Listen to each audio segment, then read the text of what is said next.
Good morning, everybody. Good morning, Trevor, and welcome to another series of You Don't Know What You Don't Know.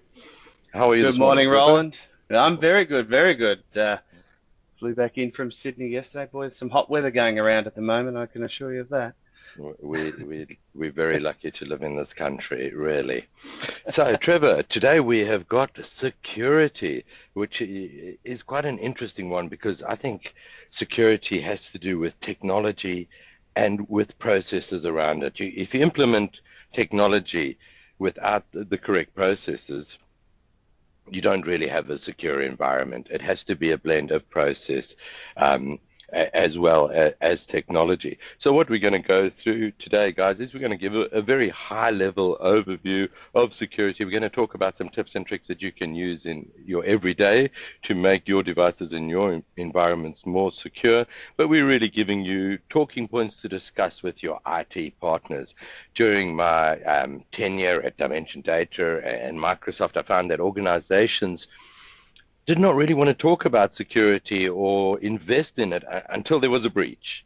Once there was Yeah. a breach in security, then people are like, yeah, we need to talk about security. Prior to that, it was a very no, that's not a major concern of ours. So, today we're going to give you some talking points to talk to your IT partner. I'd recommend you book some time in and discuss security with them. And the end result is you'll end up with a IT security policy that, when enforced, will improve the security of your business. So today we're going to talk about keeping your device up to date and secure, and we're going to be hearing from Tristan about that.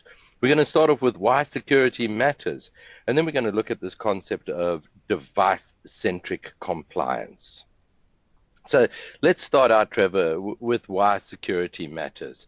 And the world has really become a giant network. Prior to the proliferation of devices connected to the cloud, what I used to talk about when discussing security with organizations was really network security. And we had some principal tenets around network security. The first tenet was physical security of your network. Once somebody has physical access to your network, it's no longer your network, it's now their network. And to that end, for the last 20 years, we've gone to great lengths to install firewalls, configure rules so that people can and can't get into the network, information can and can't get out of the network. And this was very much a ring fence environment with your firewalls defending the perimeters of your network. Now, The other thing too, Roland, was that that was all managed by somebody else, whereas mm, it's different now. We've got to think about our own positions on managing security and managing those sort of things. It's a little bit different nowadays, isn't it? well, it is different, and you know what is different is this freedom we now have to work outside of our network. As soon as we move outside of the network, the security risks increase, and security is a fine balance between enablement and security. Okay, so what we've got to do is we've got to enable people to work from wherever they want, but at the same time acknowledge that the intellectual property of our organization is the lifeblood of our organization. So And if, and yep, we've got loads of accountants and that on the call and so forth, and it actually extends even beyond that because we're talking about our clients' information and takes it to a new level as well, isn't it? that's true. There's a level of trust there that the clients of the financial services organizations we work with have a level of trust that they are going to be compliant and look after the customer's information. So it's an interesting discussion point at the moment, and the more you want to be enabled, the more responsibility you have to take with your security. That's really what it boils down to. The image there of somebody leaving a device on a plane, in the back of a taxi. This is the issue that we really have to deal with. If these devices are now so powerful that they've got full access to our network, how do Yep. we secure them? And a device is anything. Mm, It's a device. There's so many things as a device. It's your mobile phone. It's your PC. It's your laptop. It's your a tablet. There's just so many things that fall into those areas nowadays. It could be your watch. Last week, Trevor, we spoke about the fact that you had a hard reboot on your machine, and you were confident that that device was going to be okay with a hard reboot because all of your data was stored in the cloud. So there's a level of trust, again, with the cloud. And we'll talk about that a bit later on in the session with regards trusting Office 365 and the audits and compliance that you can find in different cloud services. So it's an interesting day, and device-centric security. Tristan, I'd like to bring you in at this point in time. Talk to me a little bit about device-centric security. Morning, hello. If you're lucky enough, you're already on your journey into the cloud. So we've taken away your server. You're not locked into that desktop computer. You're not locked into your desk. You're not even locked into your office. You are out and about accessing everything you need on that mobile device, whether it be your iPad, your phone, your Surface Pro, whatever it is, which is great. You're liberated. But it also means that your device is the last line of defense between yourself and all the bad guys out there. There are tens of thousands of very smart individuals working 24/7 to find new ways to take control of your computer. So that means that you need to be on top of this, and it's a tricky topic. And we're going to give you some talking points today to discuss with your IT partner. And we strongly encourage that you guys just spend a little bit of time with your IT partner working this through and making sure that when you step out the door of your office, you're not exposing yourself to the rest of the world. It's funny, as an accountant, we know people, we've got so much information of our clients and so forth like that, those accountants on the call, and there's loads of accountants on the call. We've got so much information, TFNs, that we've got to be careful with. And we know that all the various bodies are sort of starting to up the ante on security. And and I suppose security in the cloud and so forth is getting a lot of attention at the moment. So we need to be at the forefront with it. We need to make sure that we're protecting not only ourselves and our photos, and I suppose what you hear most in the press about is exactly that, movie stars and rock stars leaving their phones on a table and people accessing, and distributing photos. That seems to be the topic. But, it even goes, it's for us, it gets to the point where, we've got security and we've got legalities and we've got issues, and we've also got our various bodies, the CAs and the CPAs and so forth, and the tax agent professionals and all of those that are managing and saying to us, you've got to look after things. So we need a lot of guidance. So I think it's really, really important that we understand it's not just your PC. Definitely. Okay. Yes, definitely. Sorry. Don't worry. Thought I'd lost everybody for a second. No, not at all. Tristan, antivirus, anti-malware. So with regards to guys, this is why we've got so many patches, Tristan, to your point, that there's tens of thousands of people there who are trying to access your system and gain access to your intellectual property, the aforementioned lifeblood of your organization. This is why we've got operating system patches, application patches, because they are constantly updating their attack methodologies to take advantage of vulnerabilities in the operating system or within applications. So our defense, first line of defense, is to make sure as soon as a vulnerability is identified by the vendor will work night and day to close down that loophole.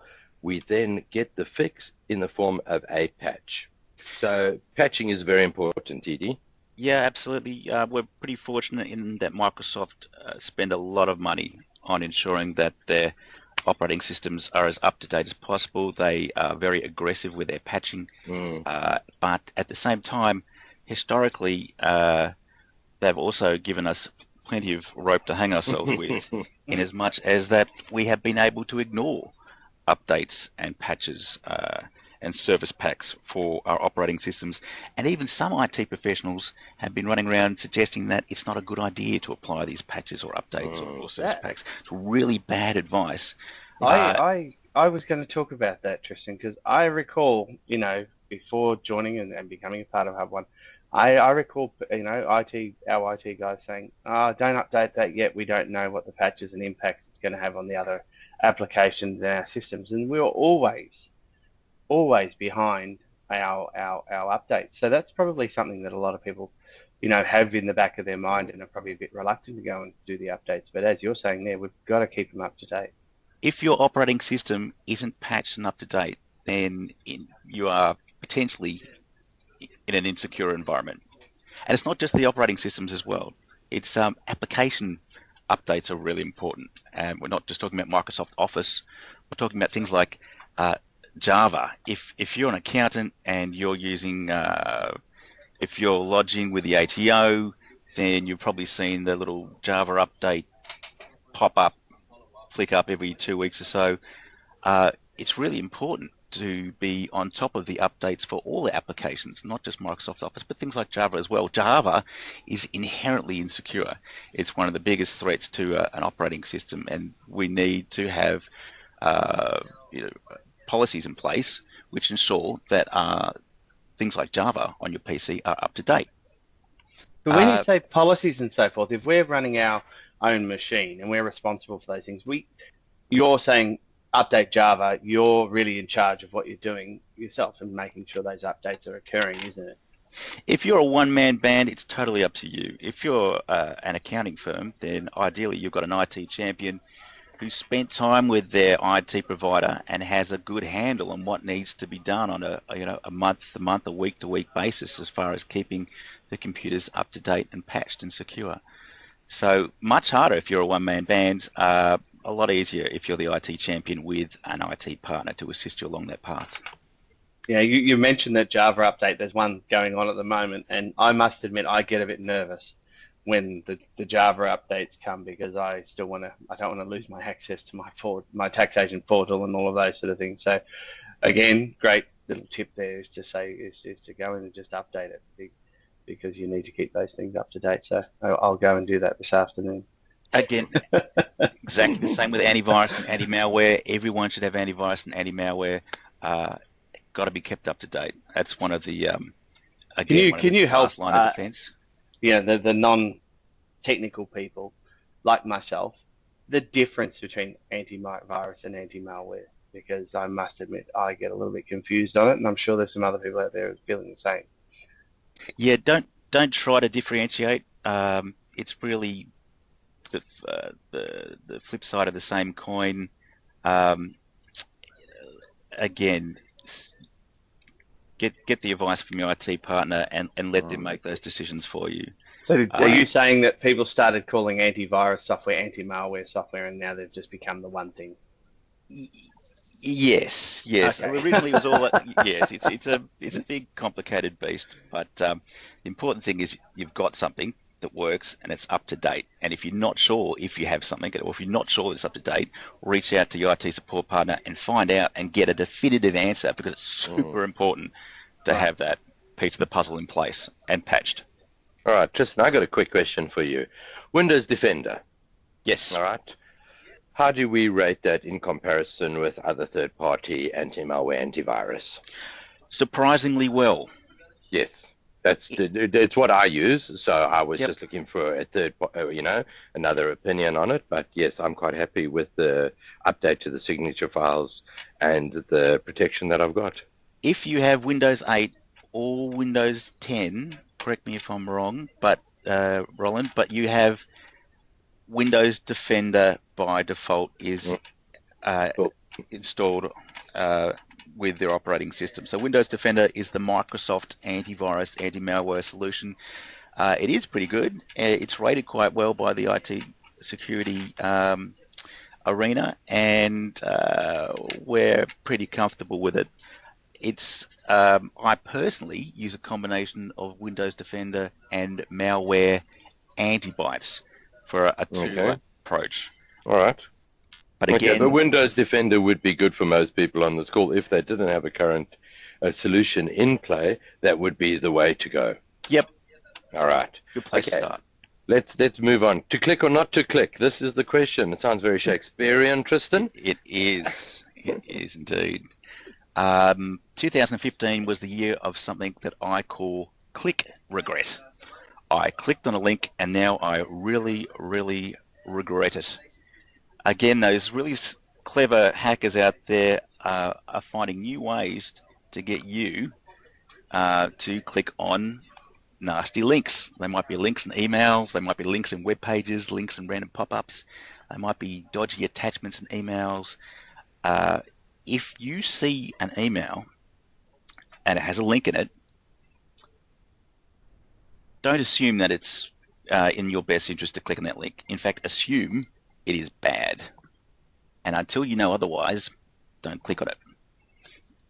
And we're talking about emails that might purport to come from the ATO, for example. There's a big thing last year.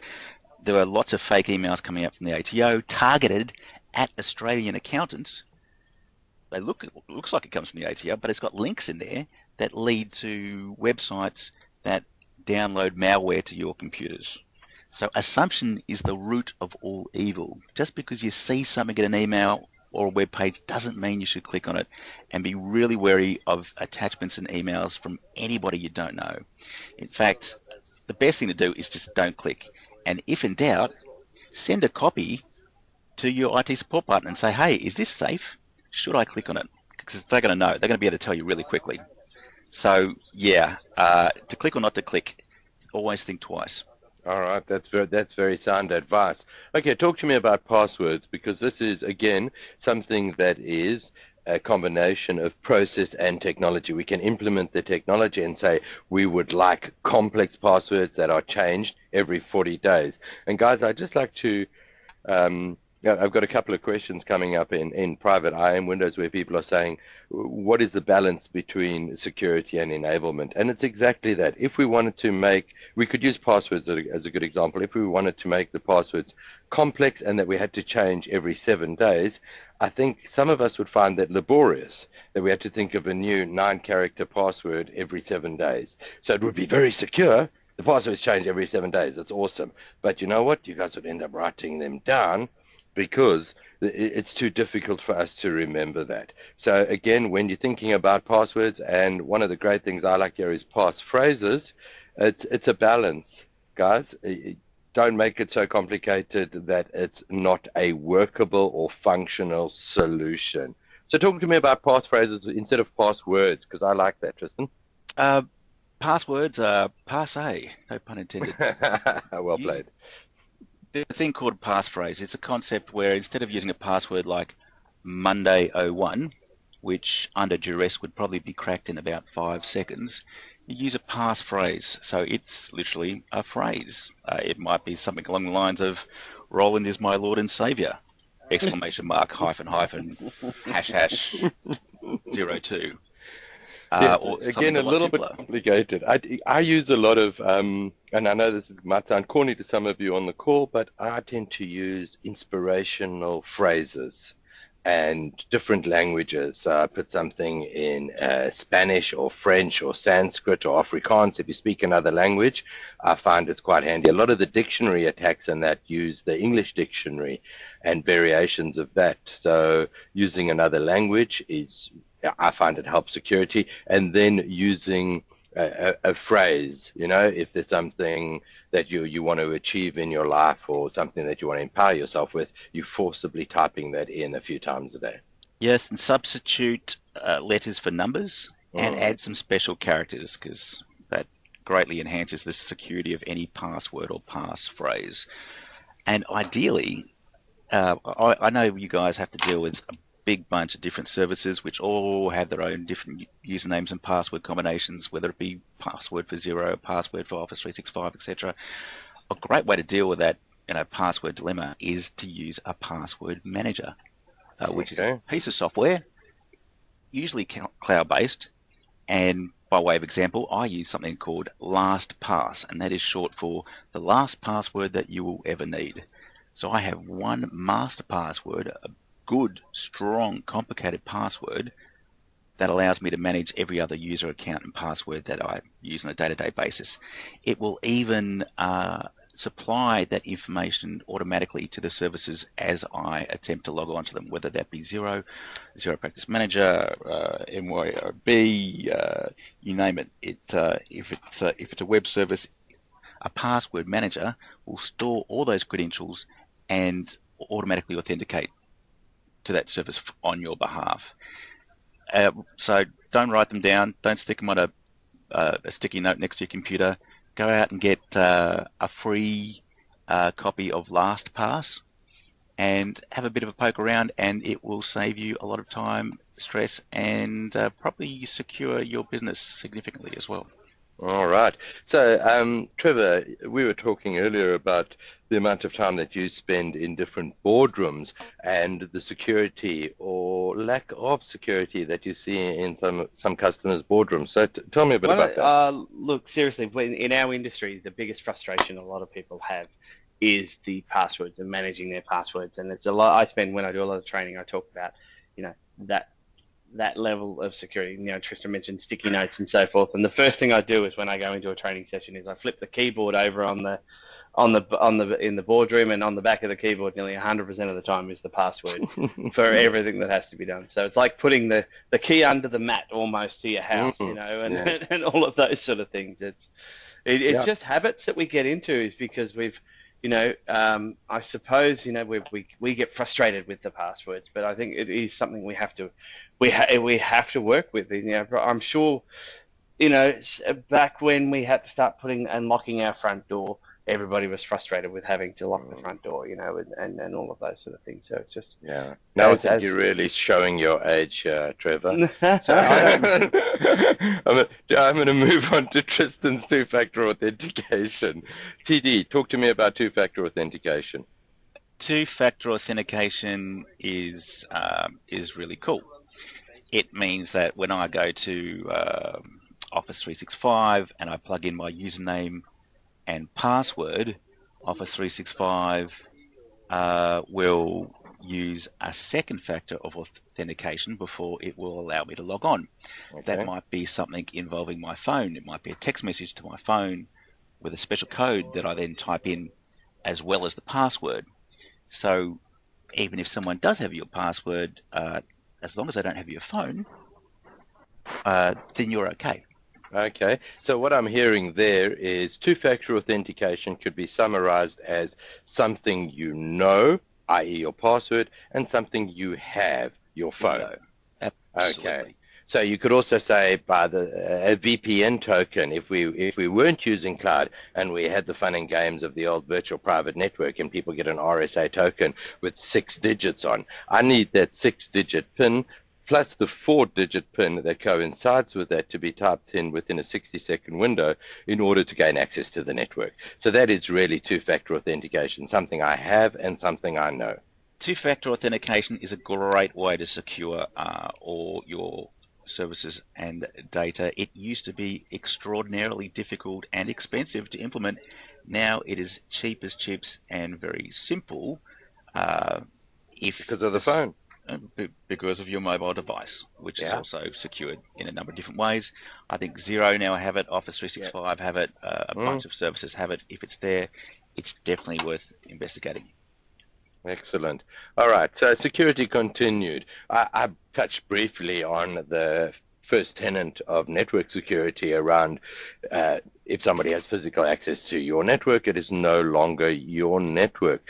Now, how does that landscape change when I'm outside of the network, like this gentleman in the car with my device?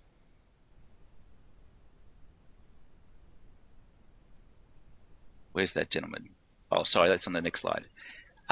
Your device is now on the front line. That means you're going to be out and about more often. You're not tied to your desk. Your device has to be secured. It has to be, and physically secured as well. If you're sitting at an internet cafe, you need to be in a position where you lock your computer before you walk away. If your computer gets stolen, and as long as it's locked, they can't access that data. All they can do is wipe that computer. Other aspects of physical security, USB keys are one of the most common sources of data breaches. The chances are you've got USB keys floating all over the place. Once a month, it's worthwhile sweeping through the office, collect all the USB keys and wipe them clean. Get rid of them. Format them. Make sure that client data is no longer on a USB key. Ideally, all your client data is in the cloud these days, and not on the laptop or not on the desktop and not on the USB key. Other aspects of physical security, security of your office. Just making stranger danger, making sure that people can't walk into your office anytime and lift any of your devices and walk out of the office with them. Yes, that's a good point. You know, we often overlook things like social engineering, people just having a chat with you regarding your date of birth, your pet's name, your parents, where they came from, your parents, you know, perhaps even your mother's maiden name, which is used in so many instances as a security question. So there's that aspect as well as, you know, being able to lock your devices and USB keys. And stranger danger with people, social engineering questions, people tailgating you into the building or to the office. You've got a security tag at the door. That security tag's for one person. It's not for a bunch of people. You swipe your security tag, that's for you to get into the building. You don't let other people in behind you unless you know them. Okay, so there's that aspect. With regards USB keys, be careful of finding any USB keys. I've read stories where to break into organizations, you simply drop USB keys in the car park. So when people are coming into the parking lot, they find a USB key, they pick it up, walk into the office. Fantastic, a 32 gig USB key. True story. Put it into your computer and you're straight into the network. When I lived in the UK, and this is going back to the late 90s, one of the security organizations went to the Docklands tube station, and as people were coming off the train on Valentine's Day, they handed them Valentine's Day CDs.